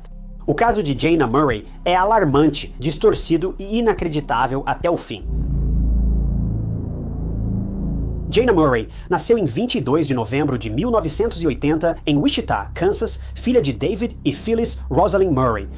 Jayna cresceu com sede de aventura, amava animais, dançar e sempre fez trabalho voluntário. Amigos e familiares a descreviam como uma garota de sorriso contagiante. Jayna adorava viajar. Na verdade, ela queria conhecer todos os continentes e conseguiu riscar todos da sua lista, exceto a Antártida. Ela era uma jovem que adorava a emoção e também se filmou fazendo bungee jump no seu aniversário de 30 anos. Ela também era muito dedicada e se destacava na escola, o que a levou a conseguir uma bolsa de estudos em Madrid, na Espanha. Lá, ela frequentou a St. Louis University por 2 anos, antes de se formar em bacharelado em ciências pela George Washington University, em Distrito de Colômbia. Jayna, sem querer parar por aí, conquistou um duplo mestrado em Comunicação e Administração de Empresas pela Johns Hopkins University, em Washington, Distrito de Colômbia. Um pouco mais tarde, sua tese de mestrado foi sobre a Lululemon Atlética, uma marca de yoga e artigos esportivos de alto padrão. Assim, é justo ela se candidatar a uma vaga lá. Lula Limon valorizou o talento de Jayna para negócios competitivos, e por sua experiência, ela foi contratada na hora. Em 2011, Jaina era líder da equipe de vendas da Lululemon em Bethesda, Maryland, e quase concluía seu duplo mestrado. Durante todo esse tempo, Jaina também estava em um relacionamento com seu namorado de longa data, Fraser Bozell. Sem que Jaina soubesse, Fraser estava olhando anéis de noivado para pedir Jaina em casamento. No geral, a vida de Jaina estava incrível. Ela tinha um emprego perfeito, estava indo muito bem na escola e estava prestes a começar um novo capítulo em sua vida com a pessoa que amava. Jaina, infelizmente, não viveria para dizer sim a Fraser, porque no fatídico dia 11 de março de 2011, tudo mudaria de forma horrível. 12 de março de 2011 foi mais um dia de trabalho para a gerente da loja Lululemon, Rachel. Ela chegou à unidade de Bethesda pouco antes das 8h para abrir e preparar a loja. Bethesda. Maryland era uma área segura, mas ela se surpreendeu ao encontrar a porta destrancada ao chegar. Raquel percebeu logo que havia algo errado ao entrar na loja, pois tudo estava uma bagunça. Manequins estavam no chão, roupas espalhadas e, assustadoramente, chão, paredes e teto salpicados de sangue. Enquanto tentava entender o que aconteceu na loja, Raquel ouviu alguém gemendo de dor. Raquel entrou em pânico e saiu da loja em estado de choque, incredulidade e medo. Bem ao lado da loja da Lululemon ficava uma loja da Apple e havia uma enorme fila de pessoas reunidas para o lançamento do novíssimo iPad 2. Ryan, que esperava na fila, notou a preocupação de Raquel e aceitou acompanhá-la na loja para ver o que ocorria. Enquanto os dois iam à loja, Ryan foi para os fundos, onde ficavam o escritório, provadores e banheiros. O lugar estava completamente bagunçado e havia muitas pegadas de sangue por toda parte, mas nada poderia ter preparado Ryan para o que ele viu. No escritório, havia uma mulher loira de cabelos longos deitada de bruços. Enquanto tentava entender o que seus olhos estavam vendo, ele ouviu um gemido vindo do banheiro. Havia outra mulher que estava amarrada, com as mãos e os pés presos por abraçadeiras plásticas, e ela também estava ferida, mas, felizmente, ainda estava respirando. Ryan agiu rapidamente e orientou Rachel, que estava perto da entrada, a ligar para o 911. Quando os serviços de emergência chegaram após a ligação, encontraram a cena horrível na loja, e a tarefa mais importante era identificar as duas mulheres. A mulher falecida foi identificada como Jaina Murray, de 30 anos. A mulher ferida, mas viva, era Brittany Norwood, 28 anos, assistente de vendas transferida de uma loja irmã em Georgetown há 6 semanas. Brittany estava com mãos e pés amarrados e ferimentos nas pernas, peito, braços, rosto e abdômen. As duas mulheres tinham buracos nas calças, levando os policiais a suspeitar de abuso pelos agressores. Brittany foi levada imediatamente ao hospital suburbano em Bethesda, ainda milagrosamente viva, mas muito traumatizada. Enquanto Brittany era atendida no hospital, a loja foi isolada e os agentes de emergência analisaram Jaina mais detalhadamente. Dizer que foi uma cena de crime brutal é pouco. Jaina tinha quase 331 ferimentos no corpo, sendo que mais da metade deles estavam no rosto e no peito. 6 armas diferentes, espalhadas pela loja, causaram os ferimentos. As armas pareciam ter vindo de uma caixa de ferramentas da Lululemon e incluíam martelo, estilete, chave inglesa e faca. Amarrado ao redor do pescoço de Jaina, havia um laço que não estava apertado o suficiente para indicar que tinha sido usado contra ela, mas ainda assim era estranho. O corpo de Jaina foi enviado para a autópsia para apurar a causa da morte, e seus pais e namorado foram avisados sobre sua perda repentina. Dizer que eles ficaram profundamente abalados com isso não chega nem perto de explicar. O namorado de Jaina, que seria seu noivo, ficou mais do que devastado. A autópsia revelou que Jaina lutou por sua vida e havia mais de 100 ferimentos defensivos diferentes em seu corpo. O ferimento fatal foi nas costas do pescoço dela. As evidências indicam que ela tentou fugir e ficou viva durante quase toda a agressão. O rastro dela levou à porta dos fundos da loja. Havia sangue na maçaneta da porta de emergência e uma chave inserida, que só Jaina possuía. O ataque também durou aproximadamente 20 minutos.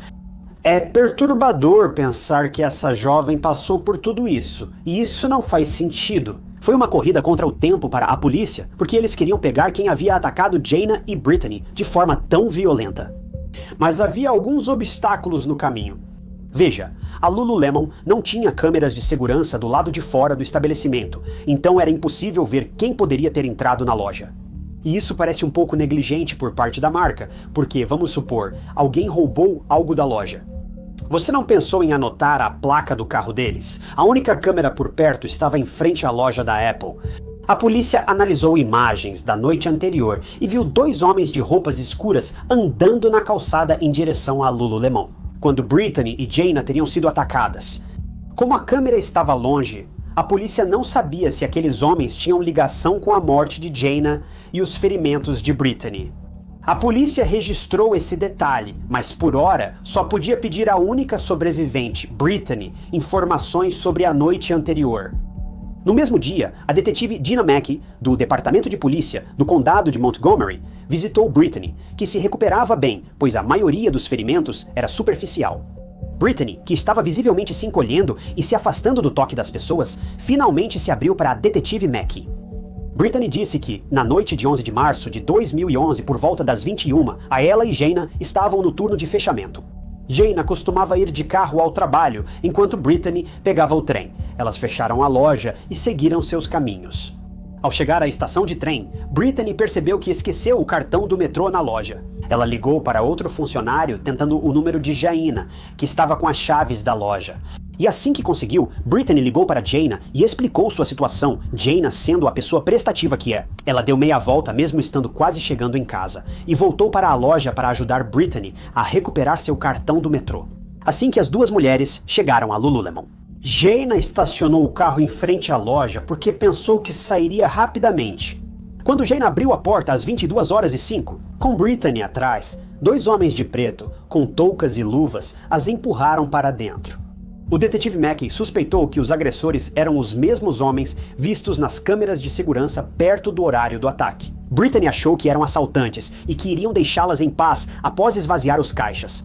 Mas tudo tomou um rumo trágico. Brittany continuou descrevendo os agressores. Os 2 homens, um mais alto e outro mais baixo, provavelmente tinham cerca de 20 e poucos anos e ela acreditava que eram caucasianos.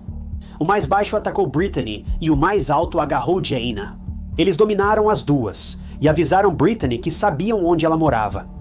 Veja, Brittany carregava contas de serviços com seu endereço na bolsa. É seguro afirmar de onde os assaltantes obtiveram a informação, já que ela também tinha sua identidade com o endereço. Brittany ficou visivelmente assustada ao ouvir isso. Ela então continuou dizendo que suas calças foram rasgadas e que elas foram violentadas enquanto eram atacadas e xingadas com insultos raciais. Ela ouviu Jayna gritar e chorar, mas não pôde fazer nada. No fim, Jayna silenciou e Brittany soube que ela havia falecido. Brittany ficou horrorizada com o silêncio de Jayna, sabendo que provavelmente teria o mesmo destino em breve. Enquanto ela temia o pior, os agressores prometeram poupar sua vida. Por quê? Porque ela era, abre aspas, divertida de se aproveitar. Após o crime, os agressores amarraram. Brittany pegou o dinheiro e a deixou em um banheiro, onde foi encontrada depois. Durante toda a conversa com o detetive Mackey, Brittany estava muito histérica e traumatizada.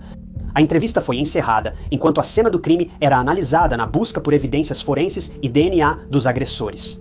Enquanto isso, a polícia seguiu a pista de Brittany. E durante uma vigilância em frente à loja da Lululemon, eles encontraram os 2 homens misteriosos vestidos de preto e os interrogaram. Mas a polícia logo chegou a um beco sem saída após o encontro. Os 2 homens, garçons de um restaurante próximo, usavam diariamente o mesmo caminho para voltar para casa, pois moravam na mesma região.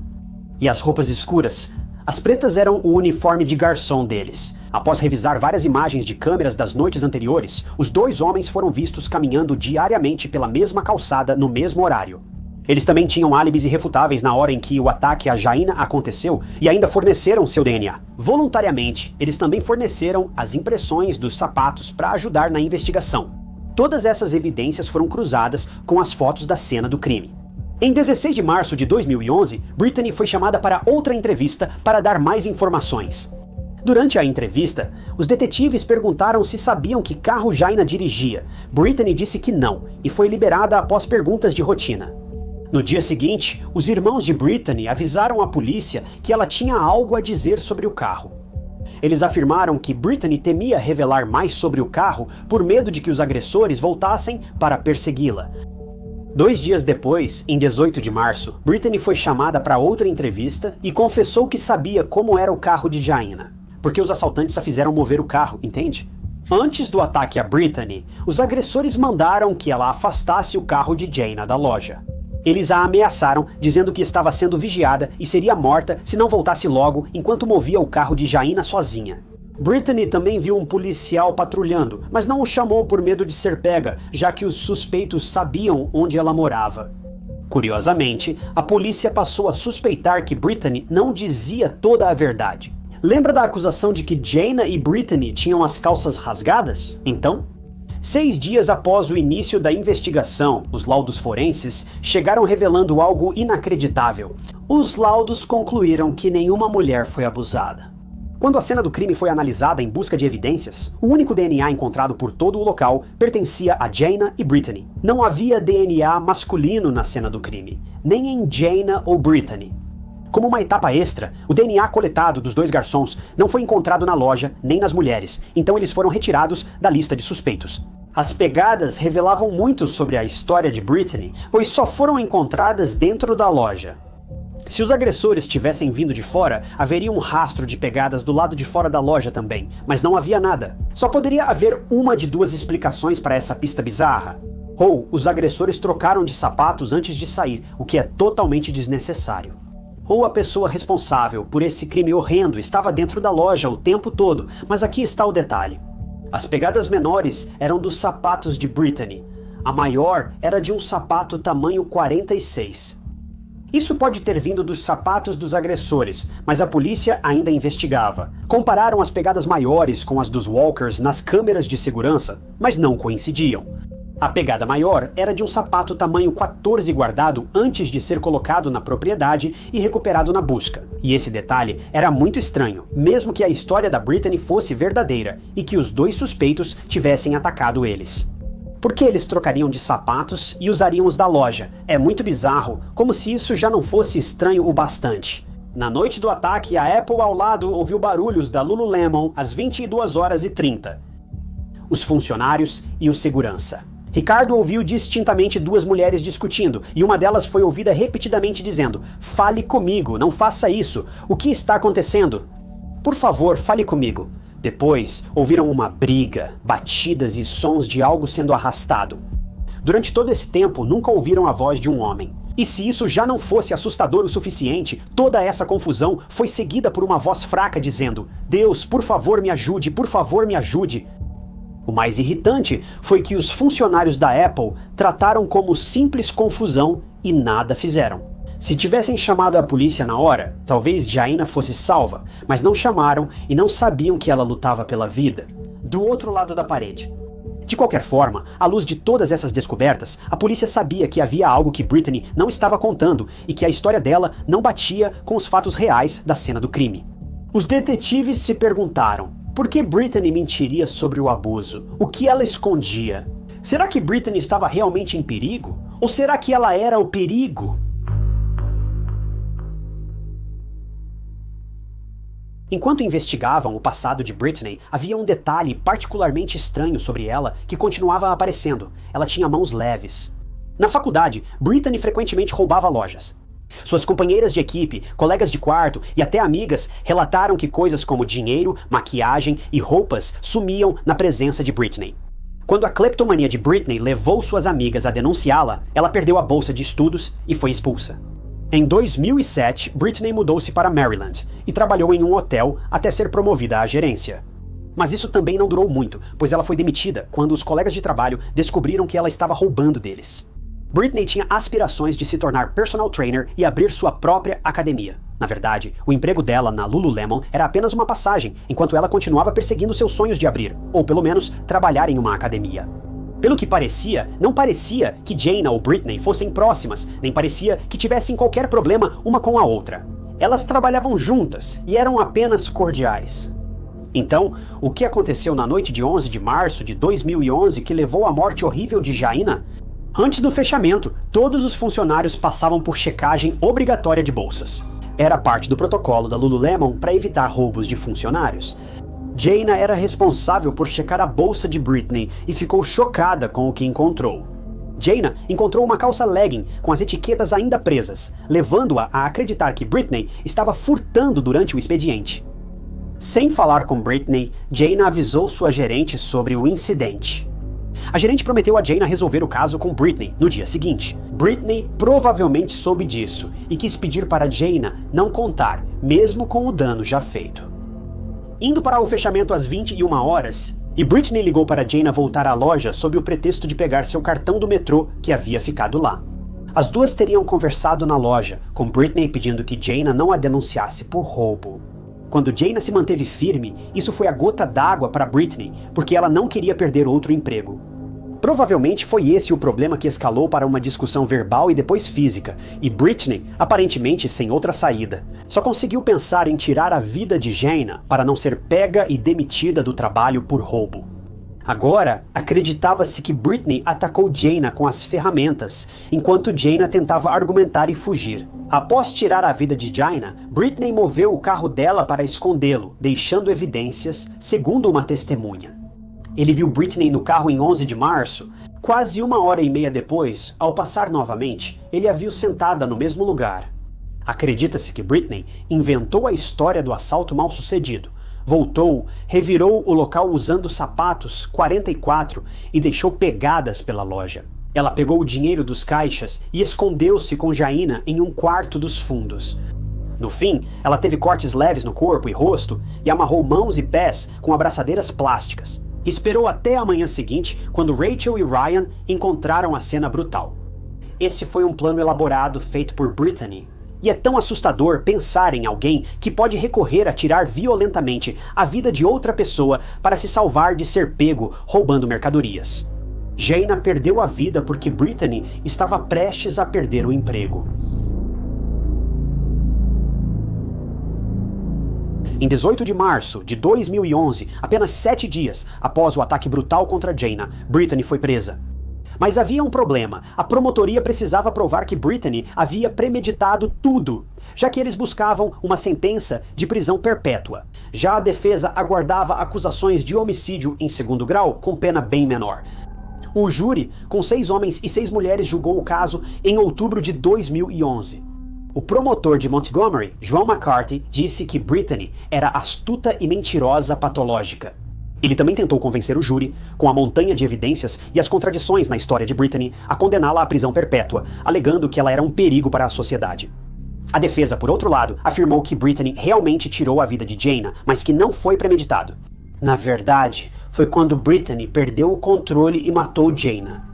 A questão é que Britney podia ter parado a qualquer momento após supostamente recobrar a consciência. Mas ela continuou atacando Jaina, que infelizmente estava viva até o último momento e ainda tentou pedir ajuda e escapar. Só a brutalidade desse crime já prova que ele foi certamente premeditado. Todos os olhos estavam voltados para o júri, que deliberou por apenas 1 hora e voltou com o veredito de que Britney era, de fato, culpada em primeiro grau. A sentença de Britney foi realizada em janeiro de 2012 e ela foi condenada à prisão perpétua, sem possibilidade de liberdade condicional. Na sentença, o juiz Roberto Greenberg definiu o crime e a violência de Britney como frios, calculados, deliberados e maliciosos. Ele também acrescentou que Britney afirmou diretamente que suas ações foram para aterrorizar em resposta à impassividade dos funcionários da loja da Apple.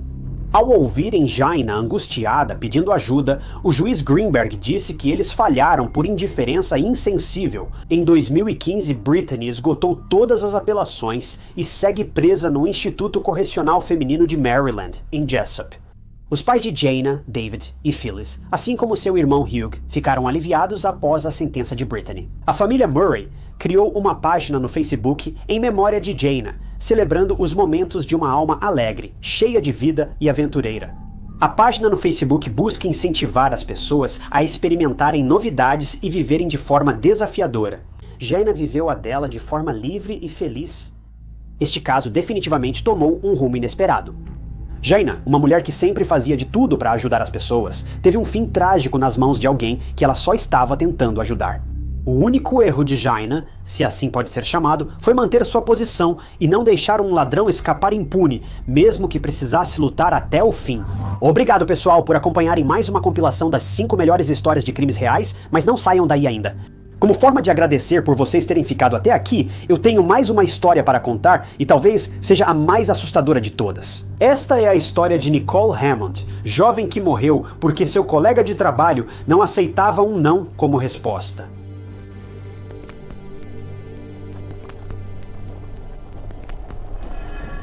Polícia e serviços de emergência foram acionados na DeBow Textile, em St. Cloud, Minnesota, em 24 de outubro de 2022, por volta das 7h de manhã. Alguém havia ligado sobre um incidente no estacionamento da DeBow Textile e disse que precisavam de ajuda imediatamente. Assim que os serviços de emergência chegaram, eles foram direto até uma mulher que estava deitada no chão com um ferimento no pescoço. Ela estava em um estado muito grave e precisava de atendimento médico imediatamente, mas infelizmente não pôde ser salva. Ela sofreu um ferimento fatal e perdeu a vida a poucos passos do seu carro, assim como do lugar onde trabalhava. Essa foi uma cena bizarra. Era cedo de manhã e a mulher provavelmente tinha acabado de chegar ao trabalho, mas algo aconteceu com ela e agora ela se foi. Enquanto o corpo da mulher era levado, a polícia começou a trabalhar. Eles precisavam identificar a mulher e, mais importante, achar quem causou sua morte prematura. Foi então que testemunhas disseram à polícia que viram alguém com a mulher. E depois que a mulher caiu no chão, após o que parecia ser uma discussão com a pessoa misteriosa, o autor do crime fugiu. Então, a polícia finalmente tinha uma pista. Eles sabiam que alguém havia fugido após matar uma mulher indefesa, e provavelmente ainda estava armado durante a conversa. Enquanto isso, a mulher que perdeu a vida foi identificada e tinha 28 anos. Nicole Hammond?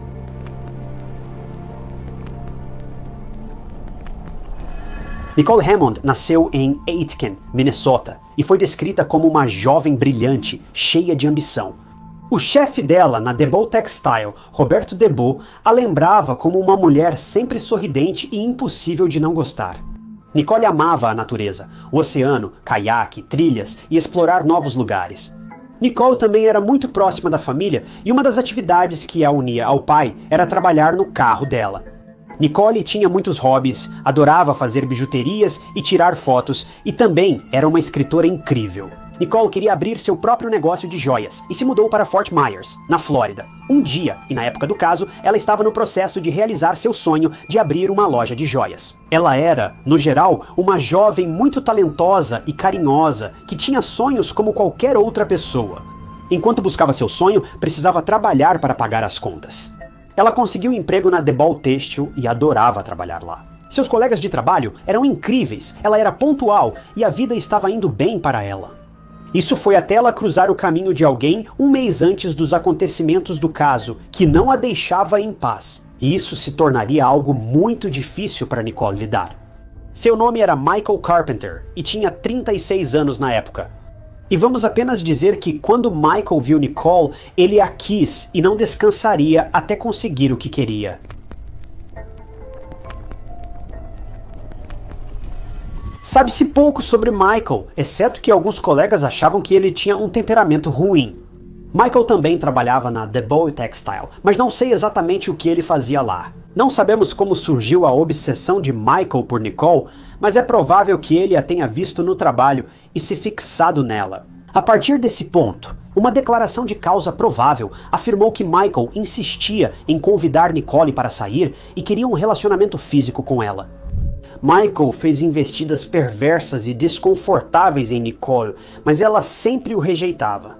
Nicole não queria estar em um relacionamento com ninguém naquele momento, e certamente não queria se envolver romanticamente com Michael.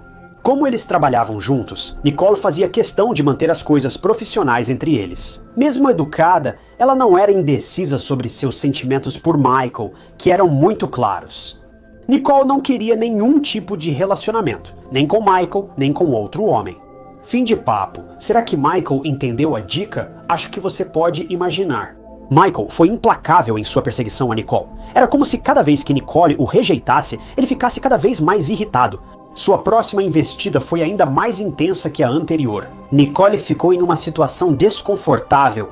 Ela não queria deixar as coisas estranhas no trabalho, e isso era algo que ela já tinha dito para Michael várias vezes. Mas Michael, obviamente, não entendeu. Ele a tocava sem pedir permissão, brincava com ela, manipulava ela. Era nojento e deixava Nicole muito desconfortável, como você pode imaginar. Muitas vezes, mulheres ficaram presas nessa situação desconfortável e angustiante. Os caras se comportam de forma inadequada com elas. Mesmo quando as mulheres pedem para parar, eles fazem piada ou, pior ainda, continuam insistindo. Tudo isso veio de conversas por mensagem entre Michael e Nicole, que vamos comentar em breve.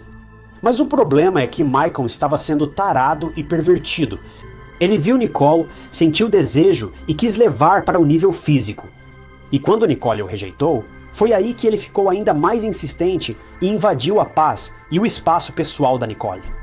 É assustador como isso acontece tantas vezes com as pessoas. Poxa, isso já aconteceu 2 vezes só hoje, por que ninguém aceita um não como resposta? Porque eles automaticamente acham que tornar a vida das pessoas difícil e um inferno é a única maneira de conquistar o afeto de alguém? Alerta de spoiler, definitivamente não é.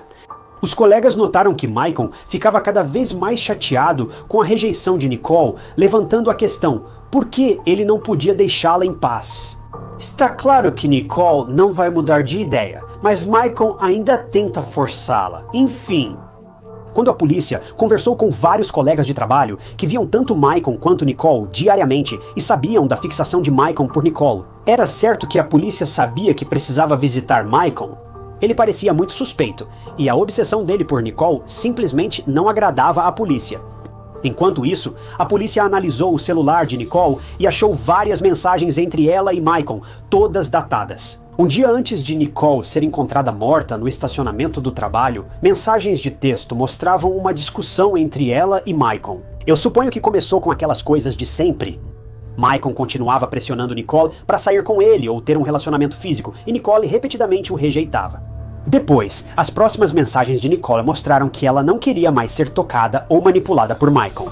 Outras mensagens revelaram que ela pediu para ele, abre aspas, não deixar o trabalho desconfortável. Estou genuinamente surpreso que Nicole lidou com tudo isso tão bem, considerando como ela estava sendo tratada, e basicamente sendo sufocada pelos avanços perversos de Michael. Se você quer saber, ela deveria ter denunciado isso aos recursos humanos imediatamente, porque o que Michael estava fazendo era assédio total. Depois de falar com os colegas, a polícia também conversou com o chefe da Nicole, Rob, sobre a situação. A próxima parte vai te surpreender. Rob continuou dizendo que eles não sabiam que Nicole estava passando por isso nas mãos de um colega de trabalho dela. Isso ocorreu porque Nicole nunca reclamou de Michael aos recursos humanos. Alguns colegas de trabalho sabiam da obsessão de Michael por Nicole, mas a própria Nicole não foi denunciá-lo aos recursos humanos. Rob se surpreendeu ao saber que Nicole era assediada e maltratada por Michael. Eles não sabiam que nada disso estava acontecendo. Isso mostra o quão astuto Michael era. Ele sabia que estava assediando Nicole, e ele fazia isso de uma forma que não era perceptível, pelo menos para os superiores.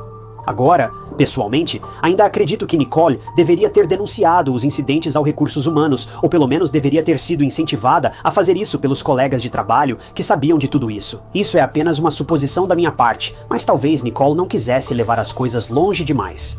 Talvez ela pensasse que Michael acabaria desistindo e a deixaria em paz. Mas sabendo o que sabemos agora, isso obviamente não aconteceu, então a polícia não perdeu tempo e rastreou Michael. Testemunhas viram Michael entrar no carro e sair rapidamente do estacionamento onde Nicole foi encontrada. Testemunhas viram Michael usando um moletom escuro com capuz e calças pretas antes do ataque a Nicole. Então a polícia seguiu o rastro de Michael e, em menos de 3 horas no mesmo dia, Nicole foi atacada e deixada no estacionamento do local onde trabalhava. Eles encontraram Michael Carpinteiro. Ele foi encontrado escondido em uma casa próxima em Sauk Rapids e estava usando exatamente as mesmas roupas que as testemunhas o viram algumas horas antes.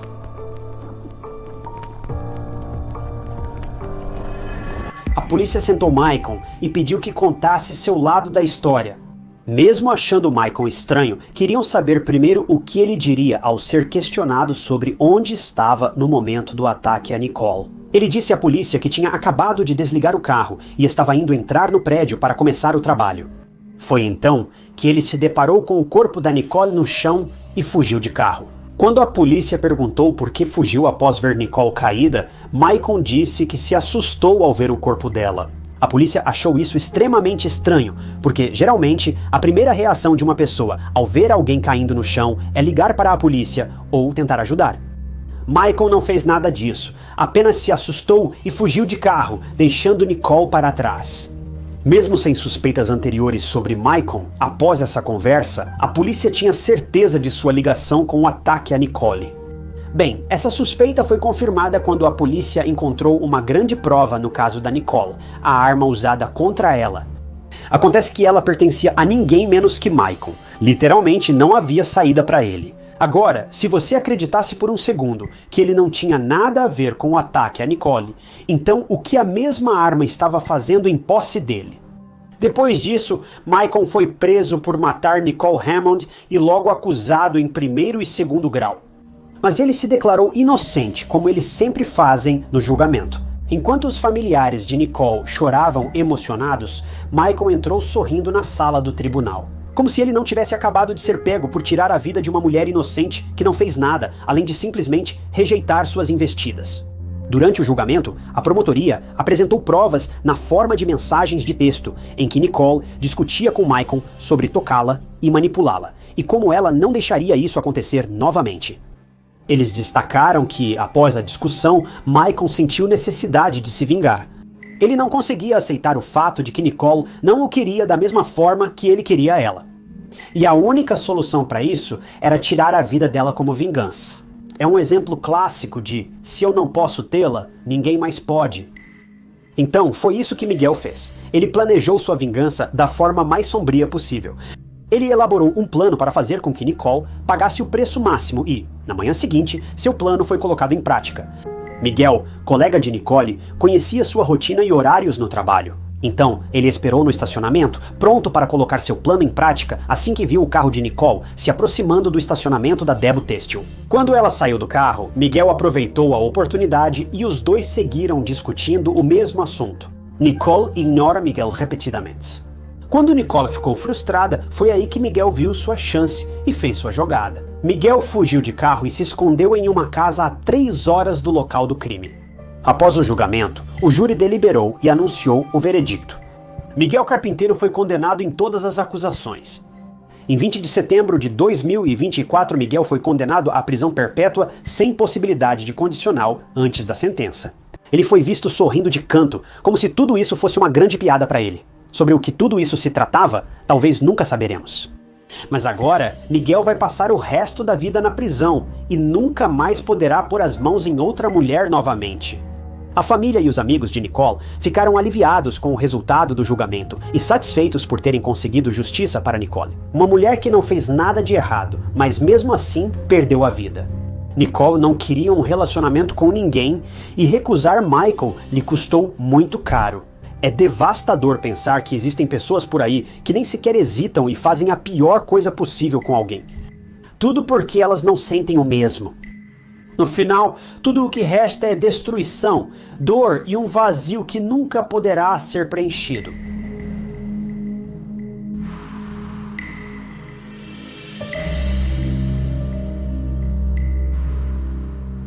Obrigado por acompanharem mais um episódio de Crimes Reais. Queria agradecer especialmente a alguns membros do canal, incluindo James Snyder, Lita Willman, Kelly Belly e Lisa. Discord, e só um comentário rápido, não sei se Lita e Willman são duas pessoas diferentes ou se seu nome é Lita Willman. Seu nome na lista parece indicar duas pessoas diferentes. Então me desculpe, Lita ou Willman, mas não tenho certeza de como listar seu nome. Mas acho que tanto você quanto os dois são a mesma pessoa, eu realmente agradeço. Me desculpe por isso. Confusão. Se você virar membro do canal, terá acesso antecipado a novos vídeos antes do público geral. E é uma ótima maneira de apoiar o canal e ajudar. E eu agradeço a todos vocês que decidiram fazer isso. Para participar, clique em inscrever-se abaixo do vídeo ou use o link na descrição. E não se esqueça, camisetas de True Crime também já estão disponíveis. Você pode pegar uma delas através do link na descrição também. Mas, como sempre, se você gostou deste vídeo, confira este outro caso interessante que eu cobri e não se esqueça de se inscrever. É totalmente grátis e só te mantém atualizado com todos os meus vídeos futuros. Mas meu nome é Ty Notts e eu vejo vocês no próximo vídeo.